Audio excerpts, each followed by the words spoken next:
प्रिय विद्यार्थियों, मैं डॉक्टर खेमचंद महावर, सह आचार्य राजनीति विज्ञान विभाग, राजकीय महाविद्यालय बहरोड से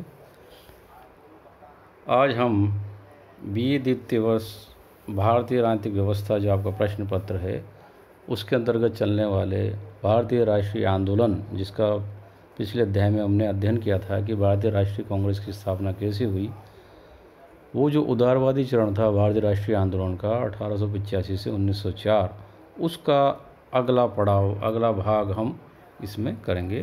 भारतीय राष्ट्रीय आंदोलन का उदारवादी चरण भाग 2, 1885 से 1905। जैसा कि पूर्व में हम अध्ययन कर चुके हैं कि भारतीय राष्ट्रीय कांग्रेस का किस प्रकार से विकास हुआ, A.O. ह्यूम, लॉर्ड डफरिन, अनेक भारतीय विचारकों, दादा भाई नौरोजी, बंकिम चटर्जी, रानाडे, सुरेंद्रनाथ बनर्जी, रमेश चंद्र बनर्जी आदि की क्या भूमिका रही है, उस बारे में हम चर्चा कर चुके हैं। अब हम इस भाग में भारतीय राष्ट्रीय कांग्रेस के लक्ष्य उद्देश्य क्या थे और उसकी मुख्य मान्यताएं क्या थी, इसके बारे में चर्चा करेंगे। भारतीय राष्ट्रीय कांग्रेस के अनेक लक्ष्य थे। 1885 में जब कांग्रेस की स्थापना हुई तो उस पर उदारवादियों का ही बोलबाला था। उदारवादियों ने कांग्रेस के भावी लक्ष्य निर्धारित किए। 1885 में जो कांग्रेस के अध्यक्ष थे उमेश चंद्र बनर्जी ने, उन्होंने अपने अध्यक्षीय भाषण में इनके लक्ष्यों का निर्धारण किया, जो निम्न प्रकार थे। उन्होंने कुछ लक्ष्य उद्देश्य बताए इसमें नंबर 1, देश के हित में लगे विभिन्न भागों के कार्यकर्ताओं में घनिष्ठता और मित्रता को बढ़ाना। नंबर 2, लॉर्ड रिपन के काल से प्रेरित होकर कांग्रेस सभी देशवासियों में जाति, धर्म, प्रांत संबंधी भेदों को समाप्त करना और राष्ट्रीय एकता की भावना को मजबूत करना। तीसरा, तत्कालीन आवश्यक सामाजिक प्रश्नों पर भारत के शिक्षित वर्गों के विचारों को स्वस्थ वाद विवाद के बाद लिपिबद्ध करना। चौथा जो लक्ष्य था, आगामी वर्षों में उन साधनों, कार्यक्रमों पर विचार करना जिनके तहत देश के नेता देश हित में कार्य कर ये इनके प्रमुख उद्देश्य लक्ष्य थे। उदारवादियों की जो स्वाधीनता संग्राम में जो लड़ाई लड़ने की या देश को आगे बढ़ाने की जो अपनी नीति थी, वो अलग ही थी। वो अपने तरीके से देश को आज़ाद कराना चाहते थे, अपने तरीके से देश को अधिराज्य बनाना चाहते थे। उनकी कुछ मान्यताएं थी ब्रिटिश शासन के प्रति। वो ब्रिटिश शासन को किस नज़रिए से देखते थे, ब्रिटिश शासन के प्रति उनकी क्या धारणाएं थी, क्या मान्यताएं थी, क्या दृष्टिकोण थे, उसकी चर्चा हम करेंगे। तो नंबर 1, ब्रिटिश शासन एक वरदान।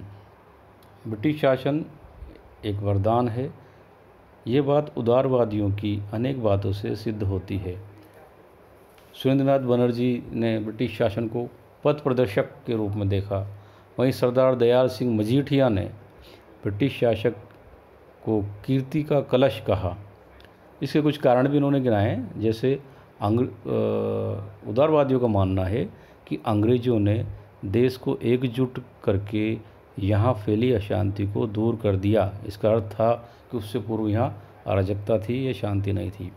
दूसरा कारण वो ही मानते हैं इसको वरदान मानने का, यद्यपि उनका शासन बुरा है, किंतु इतने विशाल राष्ट्र पर शांतिपूर्वक शासन करना उनकी निर्विवाद योग्यता को सिद्ध करता है, जबकि इतने बड़े राष्ट्र में अराजकता फैलाना बड़ा आसान है।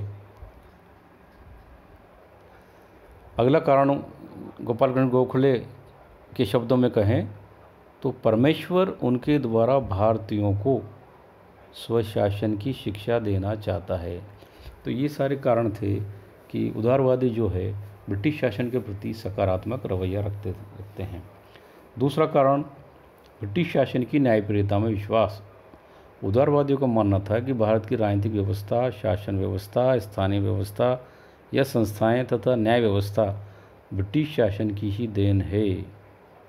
गोपाल कृष्ण गोखले ने कहा, अच्छे या बुरे के लिए हमारा भविष्य अथवा आकांक्षाएं इंग्लैंड के साथ जुड़ गई हैं तथा कांग्रेस स्वतंत्र रूप से ये स्वीकार करती है कि हम जो प्रगति चाहते हैं वह ब्रिटिश शासन की सीमाओं में ही हो सकती है। इस प्रकार ये ब्रिटिश सरकार की या शासन की न्यायप्रियता में विश्वास करते थे। तीसरी इनकी मान्यता दृष्टिकोण जो है वो था उदारवाद। इनका लक्ष्य अधिराज्य था, स्वराज्य नहीं।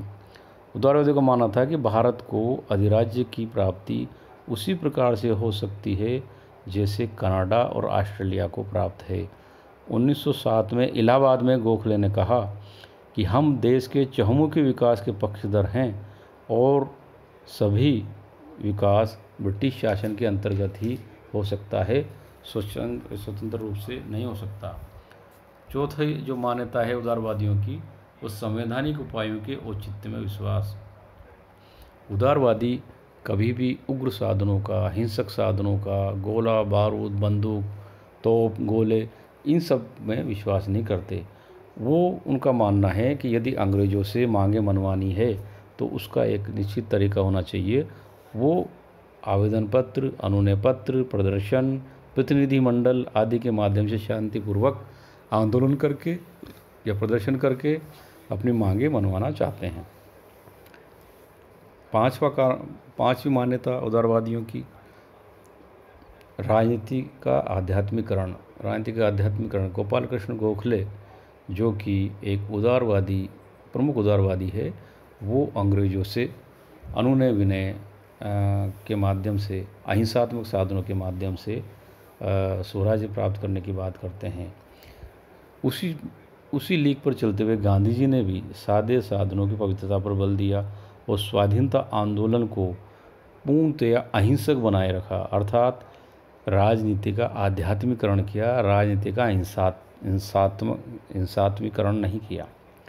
चौथी मान्यता आदर्शवाद और यथार्थ का समन्वय। उदारवादियों के उदार रवैये और शांतिपूर्वक तरीके अपनाने के मूल में ये भावना छिपी थी कि यदि वे कांग्रेस के शैशव काल में ही विद्रोह कर देंगे तो राष्ट्र को पुनः संगठनहीनता की स्थिति का सामना करना पड़ेगा। इसलिए आरंभिक उदारवादी सच्चे देशभक्त थे। उनका प्रथम दायित्व कांग्रेस को जीवित रखना था। यदि संगठन ही जीवित नहीं रहेगा तो आप अपनी मांगे किस मंच के माध्यम से रखेंगे। इस अर्थ में वो एक आदर्शवादी भी थे, यथार्थवादी भी थे। आदर्शवादी इसलिए कि उनकी मान्यताएं उदार थी, अहिंसक थी, आध्यात्मिक थी और वो बहुत लचीले दृष्टिकोण से अंग्रेज़ों को देखते थे। यथार्थवादी ये थी कि वो जानते थे कि यदि कांग्रेस नामक संगठन अस्तित्व में नहीं रहेगा तो एक आज़ादी का जो जरिया है, आज़ादी का जो माध्यम है, ये अपनी बात पहुंचाने का जो जरिया है वो समाप्त हो जाएगा। इसलिए एक व्यवहारिक रास्ता यही है कि हम अंग्रेज़ों का विरोध भी करें और इस प्रकार से विरोध करें कि कहीं संगठन ही बैन ना हो जाए या संगठन को ही खोना ना पड़े। इसलिए आदर्श यथार्थ का अद्भुत समन्वय लेके वो चलते थे। उनकी एक और मान्यता थी, उस सांप्रदायिक एकता के प्रबल समर्थक थे। गोखले व अन्य उदारवादी हिंदू मुस्लिम एकता के प्रबल पक्षधर थे।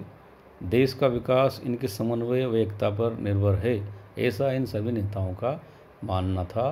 भारतीय राष्ट्रीय कांग्रेस में केवल हिंदू ही नहीं, मुस्लिम नेता भी उसमें शामिल थे, जैसे बदरुद्दीन तैयब जी का नाम इसमें उल्लेखनीय है। अब इनकी अगली मान्यता है देश को समर्पित नेताओं का वर्ग। कांग्रेस के सभी नेता देश के लिए समर्पण भाव से कार्य कर रहे थे। 1905 में गोखले ने भारतीय सेवक संघ की स्थापना की। उनके सराहनीय कार्यों के लिए अंग्रेज़ों ने उन्हें नाइटहुड की उपाधि से नवाजना चाहा, किंतु उन्होंने उपाधि ग्रहण करने से इनकार कर दिया। साथ ही उन्होंने राष्ट्र सेवा हित में भारत सचिव की परिषद से भी की सदस्यता से भी इनकार कर दिया। तो इस प्रकार से ये उनकी मान्यताएं हैं जो ब्रिटिश शासन के प्रति वो रखते हैं। एक विशेष दृष्टिकोण है जिसको सकारात्मक कह सकते हो, आदर्शवादी कह सकते हो, उदारवादी कह सकते हो, जिसमें उग्रता, हिंसा आदि नहीं थी और ये अपने उस युग की के अनुसार बिल्कुल सही मान्यताएं थी, क्योंकि उस समय की जो मांग थी वो कांग्रेस संगठन को जीवित रखना था, संगठन को मजबूती से स्थापित करना था और उनके माध्यम से या उस संगठन को एक वैश्विक स्तर पर मान्यता दिलवाना था, ताकि विश्व के देश और लीग ऑफ नेशन या आदि के माध्यम से हम उचित मांगे रख सकें। उदारवादियों ने अपने उदारवादी तरीक़ों से जो अंग्रेज़ों से जो लड़ाई लड़ी या अंग्रेज़ों से अनुनय विनय के माध्यम से जो कुछ प्राप्त किया, तो उन्हें सफलता भी मिली है। तो उनकी सफलताएं निम्न प्रकार से है। नंबर 1, भारतीय राष्ट्रीय कांग्रेस के सच्चे अर्थ में जनक और संरक्षक वो थे। ये भी एक सफलता थी, क्योंकि उन्होंने भारतीय राष्ट्रीय कांग्रेस को जीवित रखा। नंबर 2, ब्रिटिश नीति का विरोध व आर्थिक चेतना का विकास। आर्थिक शोषण की नीति के विरुद्ध दादाभाई नौरोजी, रमेश चंद्र दत्त, आर.सी. दत्त और वाचा, इन्होंने निकास सिद्धांत ड्रेन थ्योरी दी थी। दादाभाई नौरोजी ने तो एक पुस्तक लिखी, भारत में निर्धनता तथा अब्रिटिश शासन नामक पुस्तक लिखी, जिसमें उन्होंने अपना विरोध दर्ज कराया, भारत की यथास्थिति का वर्णन प्रस्तुत किया। नंबर 3, संवैधानिक साधनों की उपयोगिता उन्होंने सिद्ध की। नंबर 4, भारतीयों को राजनीतिक सामाजिक जागृति फैलाई। नंबर 5, व्यक्ति की गरिमा में विश्वास, उच्च नैतिक चरित्र व ज्ञान। नंबर 6, धर्मनिरपेक्षता के जनक, धर्मनिरपेक्षता की छवि इन्होंने प्रस्तुत की। और नंबर 7, 1892 से 1909 के एक्ट पारित कराने में भी ये सफल रहे, अर्थात अंग्रेज़ों से एक हद तक इन्होंने अपनी मांगें मनवाने में भी सफलता प्राप्त की। इस प्रकार से इनकी सफलताएं हैं।